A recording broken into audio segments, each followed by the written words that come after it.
Welcome to Buckeyes Tomorrow Morning for Sunday, February 23rd. I'm your host, Tom Orr. The Texas game in 188 days, the game against Michigan in 279 days. If you're planning your next event, well, you should make it unforgettable with Grateful Griddle, Columbus's favorite food truck, serving up smash burgers, gourmet sandwiches, and good vibes.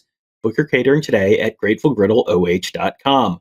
Talking about the Ohio State defensive tackles on today's show, looking at the guys who've departed, who's likely going to be starting this year, he said, with an implied question mark at the end of his sentence. And then some of the other guys who could be in the mix for playing time, as well as the new guys, going to be doing that with Tony Gerdeman of BuckeyeHuddle.com. Tony, this is another spot, much like the defensive ends who we previewed last week, where two longtime starters departing, plus a guy headed for the transfer portal. No Ty Hamilton anymore, no Tyleik Williams anymore, and Hero Kanu going to be on the visiting sideline for the Ohio State-Texas game this year. So things are pretty wide open in terms of who's going to be playing where on the interior of the defensive line this year. Very wide open, and I'm looking forward to seeing the first day of spring so we can start to get an idea, and then seeing the next day of spring and being like, everybody has moved. Like, can we just get a little bit of an idea of where things are going? But I also think that's what the spring is going to be about, is figuring out where everybody's going to go. Like Larry Johnson's going to have his guys, I'm putting you here and I'm putting you there. And then after maybe like 3 or 4 days, like, okay, now we're going to put you here and I'm going to put you there for all of the cross training that he also likes to do. Yeah, we always feel like you get through the first couple practices spring, it's like, okay, we know where guys are. And then practice 3, everyone's in a different spot. It's like, what happened? The defensive tackle is not playing safety anymore. I don't understand what's going on. But yeah, that is a common thing every spring. This year, though, it's going to be maybe even a little bit more true because we don't know exactly what that interior of the defensive line is going to look like. We don't know what the whole defensive line is going to look like. It has been sort of a consistent look from that defensive line for basically the entire time Larry Johnson's been here. That changed a little bit towards the end of last season. But there's even more of an up in the air nature to where things are this spring because of that. We don't know exactly how much odd front, how much 4 down. This is all going to be a little new and exciting. I think, though, one thing I feel fairly comfortable about is Caden McDonald's going to be a nose tackle. Edric Houston's going to be a 3-tech, assuming those are still things that they're using. And those are guys who are probably the most likely to be the starters on the interior of the defensive line this year. Yeah, I completely agree. I wrote the same thing when I wrote the series on how Ohio State is going to replace all of their starters and replacing Ty Hamilton at nose. I went with you with Cade McDonald and replacing Tyleik Williams at Edric Houston. I also went with you and then said replacing with Edric Houston. And the other thing is, like, those are the guys who had the second most snaps at those positions essentially anyway. So not like we're rocket scientists and figuring this out. Like, who played the second most at these positions last year? I wonder, maybe, but we could talk a long time about what Edric Houston was able to do coming in as a true freshman defensive end and then moving to defensive tackle, maybe early October, something like that. And then by late October, he's the backup to Tyleik Williams at 3-tech, which is a pretty remarkable climb up the ladder. So you'd expect that to kind of continue. And he assumes that role. And Cade McDonald has been in the mix since he was a freshman. Anytime there's any goal line or short yardage, here comes Cade McDonald running out there and being right in the middle of everything, literally and figuratively. So I think there's plenty of excitement around these two guys. Yeah, definitely two guys who are finally going to get their chance to take on a much bigger role this season, and two guys who, as you said, you've already seen enough to be at least intrigued and maybe excited about both of those guys based on what you've seen early in sort of limited action. Now they get to be the stars of the show, potentially in the middle of that defensive line. The rest of the middle of that defensive line, well, that's kind of a question mark because you've got 4 guys who are coming back. Will Smith, Tywone Malone, Jason Moore, and Eric Mensah. Those guys have played, to varying degrees. Mensah was a true freshman last year, did not play a whole heck of a lot. Will Smith, Tywone Malone, Jason Moore, those are guys who've been around the program a lot. All of those guys probably will be taking on a bigger role later this year, but I don't know that I could tell you with 100% certainty any of them, like this guy is 100% going to be a nose, this guy's 100% going to be a 3-tech. It feels like there's a lot of moving parts there, and it's going to just sort of depend on who looks the most ready to play and who's going to be able to, hold up in which spot. Exactly. I couldn't, I could give you some guesses, but that's all they would be. Like Taiwan Malone has played three tech in the past, and I think all of these guys pretty much have.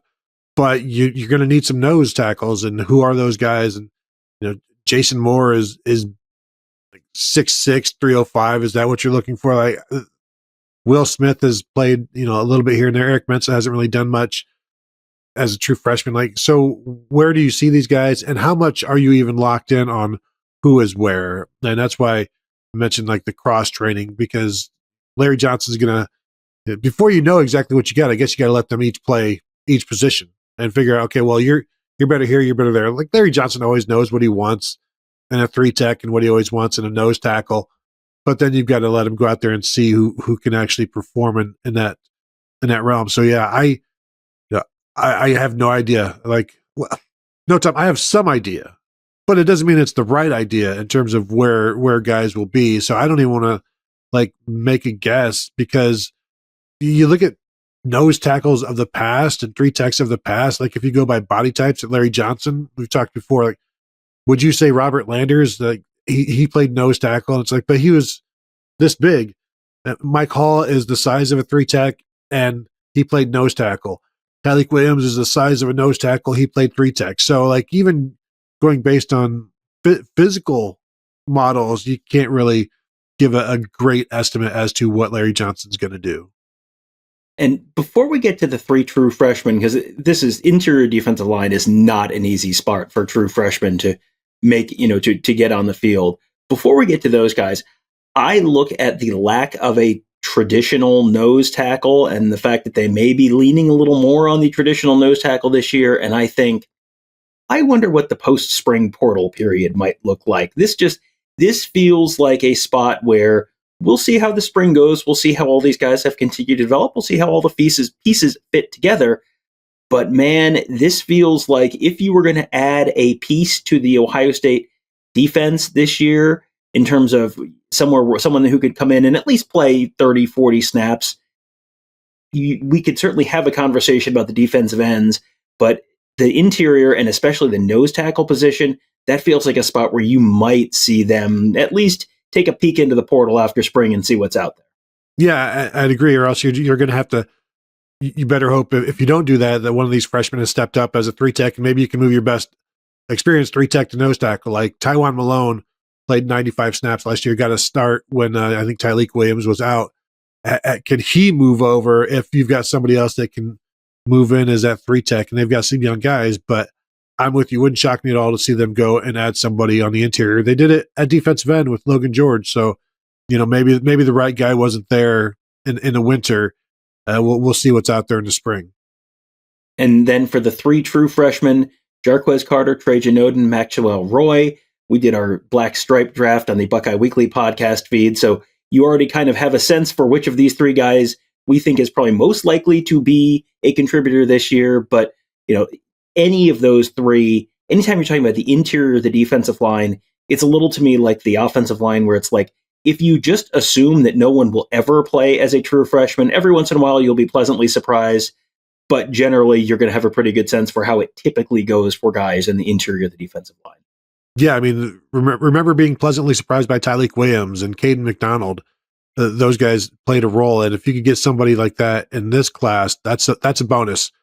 But when you look at him, like Jarquez Carter, to me, is the guy to be excited about. But also, I don't know that you're going to get much out of him this year. Like, can he be what Edric Houston was? And I'll remind people, Edric Houston had 7 tackles this past year, but he played and he was the backup. So it's hard to judge somebody just based on stats, especially as a defensive tackle. But again, this is somebody that Larry Johnson has compared to Mike Hall, who played nose tackle, but also says, I like him at three tech. So, yeah, what are we doing here?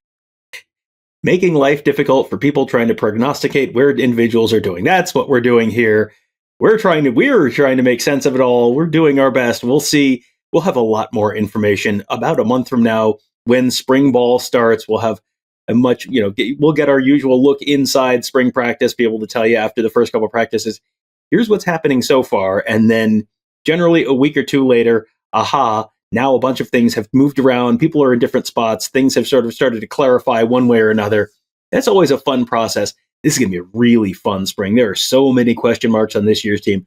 Last year's spring football was exciting because it's like, man, there are a lot of good football players in this building. This year is going to be exciting because, man, there are a lot of good football players, but there's also a lot of questions about this team and where the replacements for all those departed good football players are going to come from. It's going to be a fun thing for us to sort out all month long at BuckeyeHuddle.com as we go through spring ball, head into the spring showcase on April 12th. We'll have all that coverage for you there. Plenty of team coverage, plus recruiting coverage from Mark, X's and O's coverage from our whole team of X's and O's gurus. They're there to make you a smarter football fan. We're there to entertain and inform you about the Ohio State football program and everything else, all at BuckeyeHuddle.com. We hope to see you there. That'll do it for today. Thank you guys all for joining us. Have a great day. We'll talk to you tomorrow.